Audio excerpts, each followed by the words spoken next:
नमस्कार दोस्तों, आज मैं आपके सामने फिर एक नई कहानी लेकर आई हूँ जिसका शीर्षक है अवतार, एक अनसुलझा रहस्य। तो चलिए कहानी शुरू करते हैं। क्या आपने कभी सोचा है कि एक रानी ही अपने राज्य की सबसे बड़ी दुश्मन बन सकती है? ये कहानी है प्रतापगढ़ की, जहाँ कभी खुशियाँ थी लेकिन एक दिन सब कुछ बदल गया। राजकुमार दक्ष की जिंदगी एकदम बदल गई जब एक रहस्यमयी आकाशवाणी हुई और शुरू हुआ एक ऐसा सिलसिला जिससे पूरा प्रतापगढ़ थर्रा उठा। तो चलिए आज आपको ले चलते हैं 800 साल पुराने समय में, जहाँ ये रहस्य शुरू हुआ था।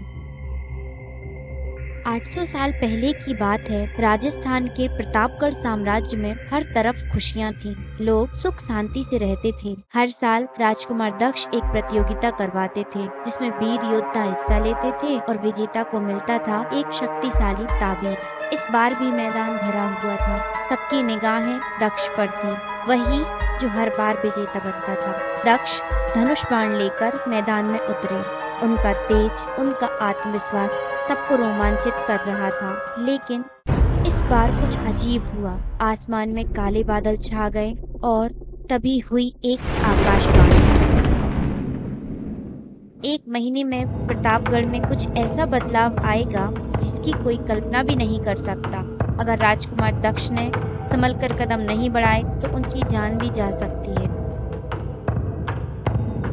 पूरा मैदान सन्नाटे में डूब गया। राजकुमार दक्ष ने उस चेतावनी को नजरअंदाज कर दिया और अपने पिता के साथ पुरोहितों के साथ चले गए। उनका विवाह तय हो चुका था राजकुमारी चंद्रा से। चंद्रा सुंदर, शांत, लेकिन उसके इरादे से हर कोई अनजान था। उसी समय चंद्रा अपने महल के एक गुप्त कमरे में बैठी तांत्रिक विद्या पढ़ रही थी। उसके बाल हवा में उड़ रहे थे और आंखों में खून उतर आया था।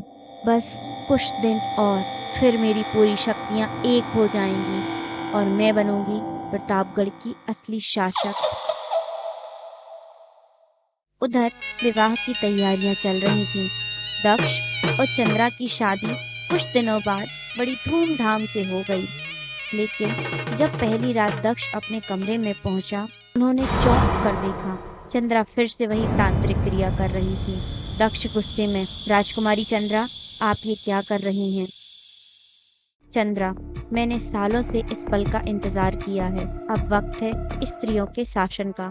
अब मर्दों की सत्ता खत्म होनी चाहिए। मैं वो शक्ति बन जाऊंगी जिससे कोई भी नहीं जीत सकेगा। मैं ऐसा कभी नहीं होने दूंगा। चंद्रा, अब कुछ नहीं हो सकता राजकुमार। मुहूर्त आ चुका है और इस रात तुम्हारी मौत तय है। क्या राजकुमार दक्ष बच पाएंगे? क्या चंद्रा का रहस्य कोई जान पाएगा? जानने के लिए देखिए पार्ट 2 बहुत जल्द। अगर आपको ये कहानी पसंद आई हो तो लाइक करें, कमेंट में बताएं आपको चंद्रा ज्यादा दिलचस्प लगी या दक्ष, और चैनल को जरूर सब्सक्राइब करें कंपेलिंग स्टोरीज के लिए।